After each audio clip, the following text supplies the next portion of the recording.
My name is Elisa Minkin. I am a general pediatrician. I'm co-chair of the JOMA, Jewish Orthodox Women's Medical Association Preventative Health Committee, and I am so excited to be here today with Dr. Michael Osterholm. Hi.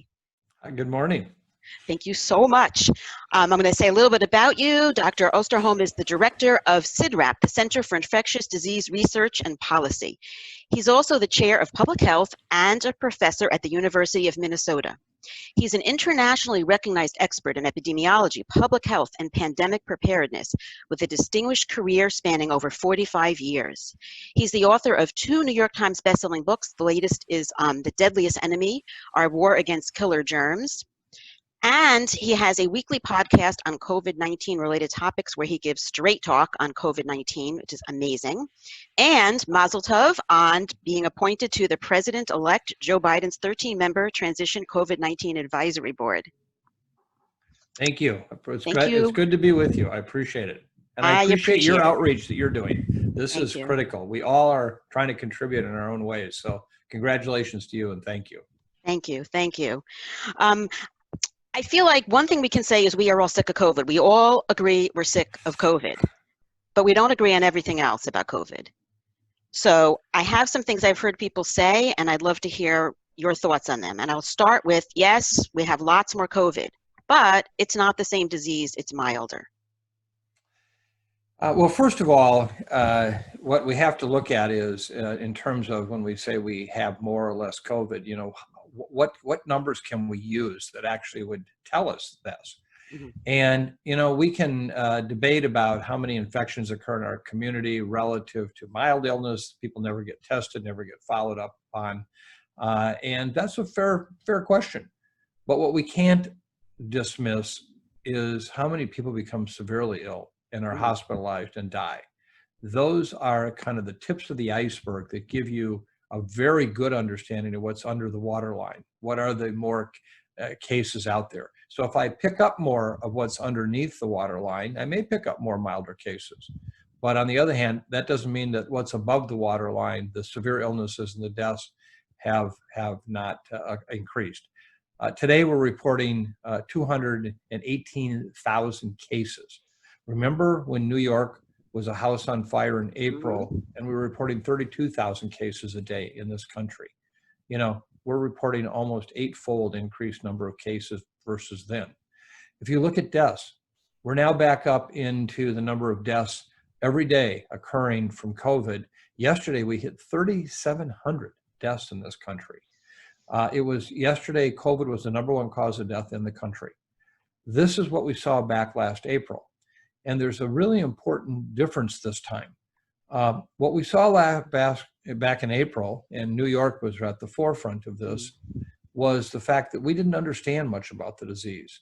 And intensive care units did everything they could with what we thought the disease was doing and how to treat it. And I think one of the really unsung hero activities, one of the real bright spots in this entire pandemic has been what the intensive care teams around the world, and particularly in New York, have taught us about how to appropriately treat COVID-19 in its severest form.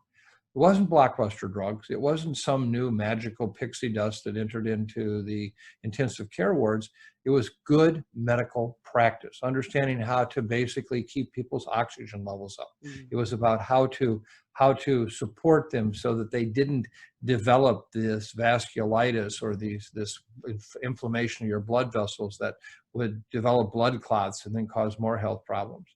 And so we brought the percentage of people who went to intensive care units who ultimately died down dramatically, 60 to 70% reduction, with better medical care throughout the summer for those who had become severely ill. So we drove the number of deaths down, even in July, when we saw another spike in activity in places like Georgia and Florida and Arizona and Texas and California. The number of deaths continued to come down.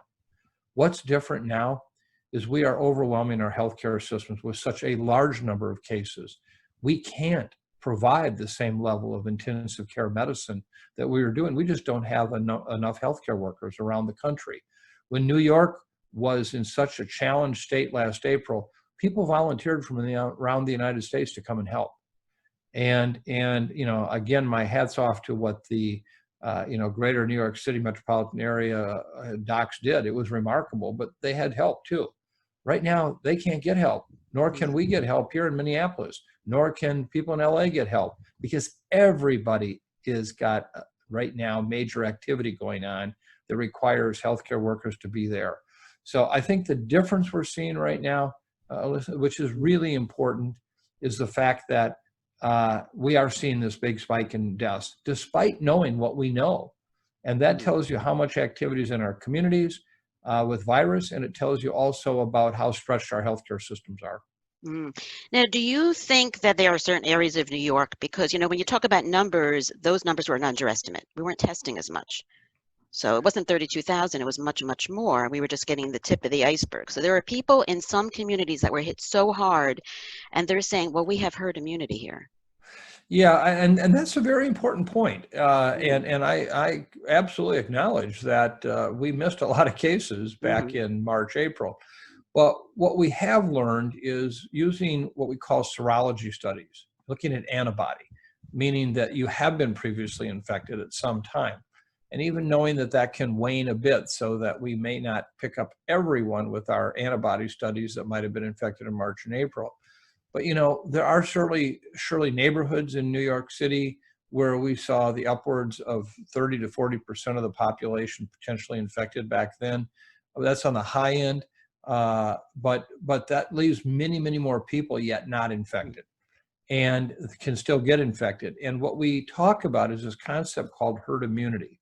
Herd immunity is an epidemiologic concept that says, imagine it's really just as if the virus is one big reactor, and these are all rods you put into it to slow down transmission. So if 30, 40% of the population has already been infected and are immune to future infection, then when you're in a room, 30 or 40% of the people you might come in contact with, if you're infected, won't get infected from you, and it slows down the transmission. Herd immunity, as we best estimate it with this disease, probably requires 50 to 70% of the population to become infected before it just slows the virus down. It doesn't stop it.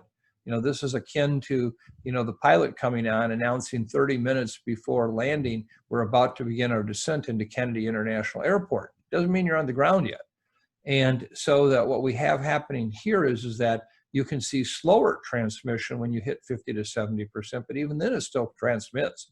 So I think that for the vast majority of neighborhoods in New York, we still really do have the potential for lots of case transmission to occur, realizing, however, they've already obviously suffered a lot already. But that's all the more reason why we have to help people understand just how powerful this virus transmission is. Right, right. And there are people who say masks don't work. So that's a whole other problem. Well, I think this is an area that we need to really clarify. Our group has tried with all the scientific nuance we can to do that. We have to look at what does a mask mean? Okay, it's like talking about a human. Who is a human? What is a human? Masks all are different in terms of how they protect us. If we use the N95 respirator, that type of device we use inside of healthcare settings, those are basically very specially fitted respiratory protection devices so that there aren't any leaks along the sides.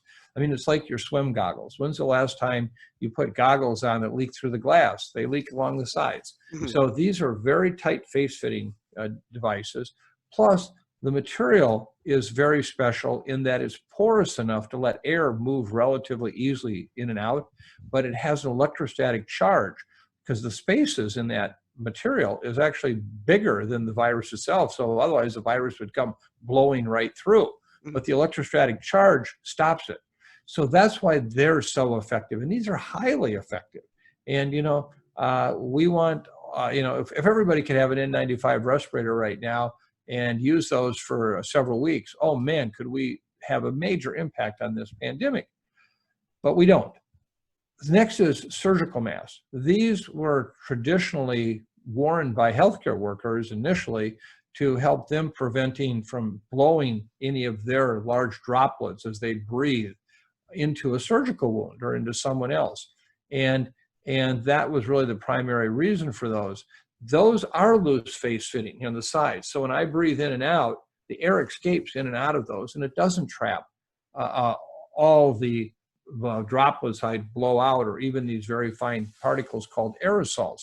Aerosols are those things that, for someone, for example, who uses an expensive perfume, I say oil-based perfume, if you spray it in a room, you can smell it sometime far a distance away.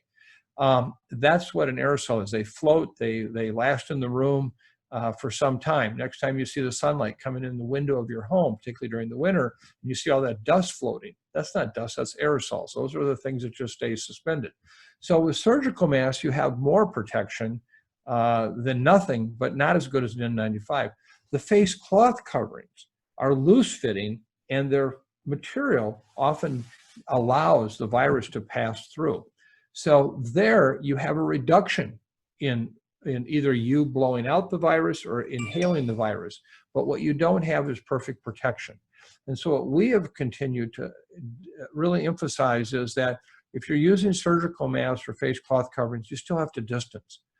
Be mindful of the fact that, you're around potential crowds where they could be infected and you don't want to get exposed. So it's a combination, it's a layered effect.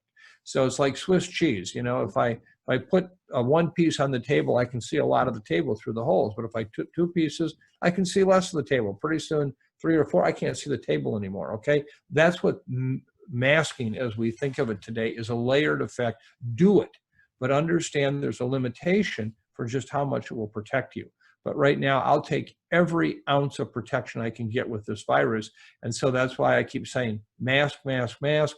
And most of all, we have to make sure our healthcare workers have, and first responders in general, have the N95 respirators to protect them so that they can be there every day for us. Absolutely. Now, what would you say to people who say, well, why don't we just worry about the highest risk people? Why don't we have focused protection? I'm not going to mention the name of that declaration. We do want to protect the highest level of people at most risk. But the bottom line is, it's kind of like fixing 3 of the 5 screen doors in your submarine and expecting it to be a normal trip. It's not. You can't bubble ourselves out of this. Workers, for example, who, thank God for them, every day going to our long-term care facilities. Unfortunately, many of them are being paid, very low minimum wages. They're making ends meet. They could inadvertently bring the virus into a long-term care facility. How do you keep them out? Even with testing on a daily basis, we see challenges occurring there. So we have to understand, under the most ideal of conditions, we can't stop transmission. Essential workers who have to go to work every day, and thank God they're there for us, because they're the ones that are making sure we still have food. They're the ones that are making sure that our lights are on. They're the ones that are making sure that we still have safety in our communities. They can't bubble, and many of them have underlying health problems, still going to work. And so one of the challenges I think we have is helping people understand it's not a neat, nice definition of you're at increased risk, you're not. If you are at increased risk, we'll just bubble you up, you're gone. And if you aren't, go do whatever you want. It doesn't work that way. And finally, I just have to emphasize, surely from a numbers standpoint, being older, having underlying health conditions, all those put you at higher risk of having a serious illness and even dying. But I know far, far too many young, healthy adults who have died from this virus, and as well as are now experiencing long haulers condition, this chronic post-illness condition. And some of the studies right now are supporting that up to 10 to 20% of young, healthy adults who get infected initially don't have serious illness, but go on and develop this long haulers condition, severe fatigue, brain fog, pains, etc. If you look at their x-rays, they still have heart damage, they have lung damage that's occurred, and you don't want that either. So, the idea that you can bubble your way out of this pandemic in terms of preventing severe illness is just not reality. Right. And what about people who say, well, I had it already, I have antibodies? And that may be true. People have had it. And we're all trying to understand right now, how do we determine where do we get to the next level in society once we get vaccines, once we've had people who've been infected? Do they need to continue to wear masks? Do they need to distance? These are all questions we're going to have to answer, and they're legitimate questions. We want to get back to a new normal. That new normal will always understand that, we don't want to swap air any more than we have to with friends, neighbors, colleagues, people riding on public transportation with us. But at the same time, we are going to want to get back to doing things like, I can't wait to take my grandkids back to the Twins baseball games. Oh my, do I miss them. Those are the games, by the way, where the Twins beat the Yankees. So anyway, I can't wait. I can't wait for that to happen. But the question is, when will that happen?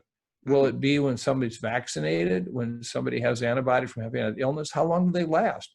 If I do get antibody from illness, is it protective for X months, for X years? We don't know. So, this is a very important question, a very legitimate question, and we need to answer it. And right now, I think from a science perspective, we're trying to.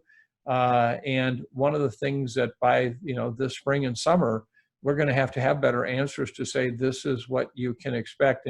And part of it is also, how do you prove it? Meaning that if you think you've had the infection, most people who weren't tested before are still at a point where we don't know they really had COVID-19. So we've got a lot of questions left here, but the question's a really good one that we have to address. And about the vaccines, and I know I've heard you talking about how about half the population right now would not take a vaccine. I've had parents who say to me, I'm terrified I'm going to be forced to give it to my child. Yeah. Well, right now, we surely need to acquire a lot more information on how it might be used in children. The studies are just beginning to look at children, and first and foremost is always safety. And then from there, we look at effectiveness. We're in a situation where we would love to have 5, 6, 7 years worth of safety data. But we're in a pandemic where, yesterday we lost 3,700 people in this country. It was #1 cause of death. We have a natural tension here of making certain that we get vaccines out as quickly as possible, but make sure that they're safe and effective. And where do you make that judgment that you've got enough data to make, to say that they're safe and effective? I feel confident that with the studies done to date and the history of using these messenger RNA vaccines, which, by the way, from studies on cancer vaccines, this messenger RNA has been used for some time. And there's a number of other diseases for which studies have been done, using the same kind of approach. And we can say right now that, that we have no evidence at all that these have long-term potential health effects from using these vaccines. We do have data showing that 15 to 20% of people who get vaccinated with these types of vaccines do have localized reactions, meaning they get a red sore arm. They may also get flu-like symptoms for a day. That's not good. We don't want people to have those, but that's also a small price to pay as opposed to, getting severely ill and dying. And so to me, the message is we have to help the public understand what the risk is of basically experiencing these kinds of illnesses in the community every day, and how serious they could be, life-threatening, versus what we know about the safety of the vaccine. And right now, I can tell you personally, I can't wait to get my vaccine. I'll get in line when it's my turn. I don't want to budge ahead of anybody who needs it more than me, but I can't wait to get it. And I've told all my family that, all my loved ones. I have 5 grandchildren who mean the world to me. I wouldn't want them taking a vaccine if I weren't completely confident in the safety and the benefits compared to not being vaccinated. Absolutely. And I think we can also reassure the public that no one's getting forced to get this vaccine. Nobody's getting forced to get this vaccine. On the other hand, the more people that get it, again, it's like we talked earlier with herd immunity. The more immune rods are in that virus transmission reaction, we slow down transmission. So just like with childhood immunizations, one of the things we want to do is collectively help each other protect each other. And the more people that get vaccinated, that's exactly what happens. Right, but it's going to be a time to build the trust in it. it absolutely is going to be time to build trust. And this is now. This is the time. Mhm. And, you know, this is where we need to do much more work with our doctors and nurses and public health professionals. They too deserve the information. I mean, you know, we're all kind of, you know, making this up as we go, you might say, in terms of information. You know, the public is getting information on what's happening with these vaccines at the same time the health community is getting information. So, I mean, you and I oftentimes are reading the very same articles that make the headlines today that the public sees. And so we really have to do a very comprehensive job of helping educate healthcare professionals so that they then in turn can help educate the general public. And that's why, you know, the work that you're doing and how you're working to get this information out is so important. It's very important. Right. It takes a lot of work to build trust. I mean, one of the It things does. that I want to say one more thing. I know you're going to have another meeting in like a minute or two, and I appreciate your time so much. I just have one more question, and that's Sure, your fire away. thoughts about the CDC. Because yes, I had a parent already call before the CDC even announced officially that they changed the quarantine recommendations with her child in the basement still. Can Yeah. he leave quarantine? So I just want your opinion on I think that. it's a good thing. I think Mhm. I've been saying it for some time. You know, the potential for people to be infected and not show signs or symptoms, you know, 10 days to 14 days is very, very, very low. And if you are quarantining 5 to 7 days with a test at the, you know, 7 days, and if you're not getting tested but going to 10 days, just like CDC said, I think that is by far going to prevent many, many more cases in our community. You know, one of the challenges we had when we basically said somebody, you've been a contact, you're exposed, you need to quarantine for 14 days. That was a big burden to put on people. And we had a lot of people who failed to do that, not because they weren't good people, but they said, you know, I'm going to lose my job. I'm going to have a real challenge here. How do I isolate myself? You know, I live in a multi-generational apartment with my 2 kids and my parents. How do we bubble? And so I think every effort should be made to take the science we have and say, also, what's the most practical approach? So I think this was a good thing, and I very much support it. Right. And one thing that I haven't heard said is that because it's so prevalent and because it's spread asymptomatically, there's lots of spread that's going on that you don't know about. Absolutely. That's exactly the truth. That's why we all say, you know, we got to stop swapping air. Mm-hmm. Okay. Don't swap air with people. That's really important. So as much as you can, you know, respiratory protection, we just talked about that, you know, distancing yourself, you know, trying not to be in crowds, et cetera. Now, if you're an essential worker, I wish I could give you better news on what to do there. You know, mask up as you can, but it's really a combination of all these things to reduce risk. And remember, there's light at the end of the tunnel here. There is light. That's what, you know, I would hate to see many of us afflicted by this virus and have serious illness and die just days to weeks before the vaccines are going to start coming, and that we could get protection that way. Right. I think of the analogy of a woman in labor, and at the last moments in transition, when she's about to give birth, she thinks this is too much, I'm going to give up. And then she has the baby. So You got to do it. Right. So, well, you know, and thank you again for all you're doing, and appreciate your efforts here. And, you know, however we can help you, you know, we're always here for you at CIDRAP, and thank you so much. thank you so much. I cannot begin to thank you. And I know you have to go, and everyone should listen to your podcast, Thank you. my Osterholm Report. Thank you so much. Thanks very much. Have a good one. Take You care. too. You too. Bye. Bye.